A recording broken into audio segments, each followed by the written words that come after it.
Sir अभी BPSC का मुद्दा काफ़ी ज़्यादा ट्रेंडिंग में है। री एग्ज़ाम को लेके विद्यार्थी महीनों से धरने पे हैं। विद्यार्थियों का कहना है कि हमसे जो है मुख्यमंत्री जी कम से कम मिल ले, लेकिन मुख्यमंत्री जी जो है बिल्कुल नहीं उस पर ध्यान दे रहे हैं। प्रगति यात्रा पे निकल गए हैं, बीच में दिल्ली घूमने चल गए।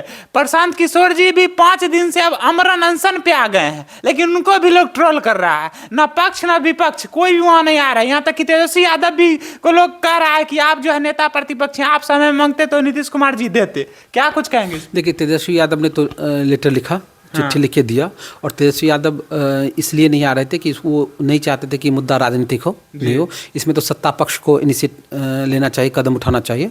और बिहार का दुर्भाग्य है, बिहार में हर स्टेट में जो बीपीएससी या कोई पीसीएस एग्ज़ाम होता है उसमें पीटी होता है, मेंस होता है, इंटरव्यू होता है। और बिहार में जो होता है वो पीटी होता है, मेंस होता है, इंटरव्यू होता है, तब हाई कोर्ट होता है। बिना हाई कोर्ट गए हुए कोई नहीं होता है।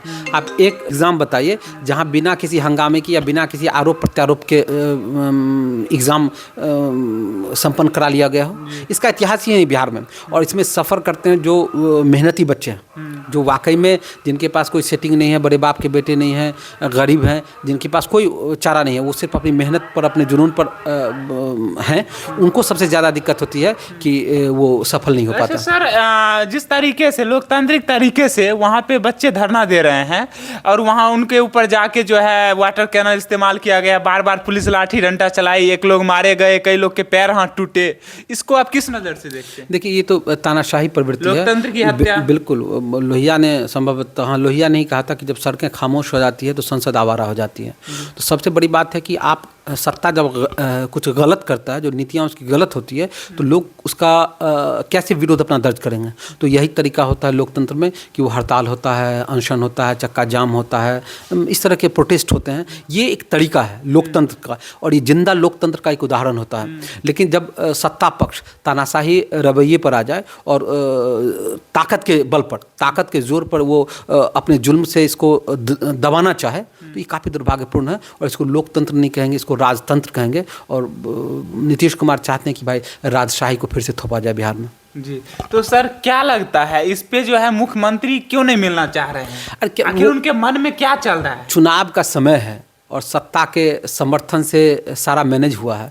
ये हजारों करोड़ का खेल है, सैकड़ों करोड़ का खेल है। अब भला कौन चाहेगा अपने इस खेल को बिगाड़ना? अच्छा। तो चुनाव आ रहा है, चुनाव का प्रबंधन कैसे मतलब करेंगे? बात कुछ और है। बिल्कुल। अगर नहीं है तो इसको सरकार को इसमें कदम उठाने में क्या समस्या है जी? तो एक फेयर जांच कराने में क्या समस्या है? सर प्रगति यात्रा जरूरी है या बच्चों का भविष्य? अभी तो माननीय मुख्यमंत्री को समझना चाहिए, माननीय मुख्यमंत्री को समझना चाहिए। और युवाओं के प्रति, रोजगार के प्रति माननीय मुख्यमंत्री कभी भी गंभीर नहीं रहे, कभी भी गंभीर नहीं रहे कि रोजगार कैसे सृजन हो, कैसे लोगों को नौकरी मिले। इसकी ये तो पिछले बार भला मना ये माननीय उप मुख्यमंत्री उस समय के तेजस्वी यादव थे, जिन्होंने ये कोशिश किया कि अभी तक सरकारी नौकरी मिला। नहीं तो आज 20 साल से मुख्यमंत्री हैं नीतीश कुमार, इस कार्यकाल से पहले जॉब क्यों नहीं दे रहे थे? अगर नीतीश कुमार की उपलब्धि है बिहार के बच्चों को गवर्नमेंट जॉब उपलब्ध कराना, तो पिछले 5 साल को छोड़ दें, 4 साल को उससे पूर्व में वो क्यों नहीं उपलब्ध करा रहे थे? तो ये सब ढकोसलाबाजी है और सरकार कभी भी बिहार के युवाओं के प्रति गंभीर नहीं है। सर प्रशांत किशोर जी जो वहाँ बैठे हुए हैं और वो बोले हैं, वहाँ पे उनको जो है एडीएम लोग मीटिंग कर रही है कि आमरण अनशन से हटाना है ज़बरदस्ती। तो उन्होंने चुनौती दिया है कि आप मुझे हटाएंगे तो हम फिर से यहाँ आएंगे और लाखों लोगों को तब यहाँ पे इकट्ठा करेंगे। देखिए, बिल्कुल, जो आंदोलनरत है, जो आंदोलन की राह पर है, उसको आप नहीं दबा सकते हैं लोकतंत्र में। ये बिल्कुल नहीं दबा सकते हैं और ये उसका राइट है। चाहे वो प्रशांत किशोर हो, चाहे तेजस्वी प्रसाद यादव हो या जो भी हो, ये उनका डेमोक्रेटिक राइट है कि वो अपने प्रोटेस्ट को, अपने विरोध को वो दर्ज कराएं।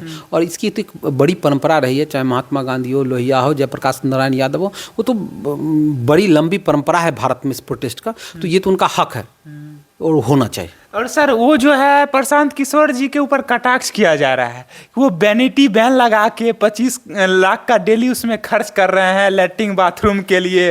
वो तो ऐस मौज में रहते हैं, वहाँ पे धरना थोड़े दे रहे हैं। ये थोड़ा सा एक होता है कि जब आप आंदोलन करते हैं, जिसके लिए आंदोलन कर रहे हैं, जिस तरह से आंदोलन कर रहे हैं, उस तरह से आपको ढलना पड़ता है।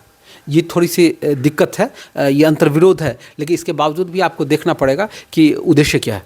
जी। उद्देश्य क्या अगर है? उद्देश्य सही है तो रास्ता अगर थोड़ा सा इधर उधर भी है तो कंप्रोमाइज़ करना पड़ता है। तो अगर उद्देश्य सही है, हो सकता है कि प्रशांत किशोर का पॉलिटिकल एम्बिशन हो इसका उद्देश्य, लेकिन इसी बहाने अगर छात्रों का, हजारों लाखों छात्रों का फायदा हो रहा है तो उसको स्वीकार करना चाहिए, एक्सेप्ट करना चाहिए। चलिए, बहुत बहुत धन्यवाद सर आपको। शुक्रिया।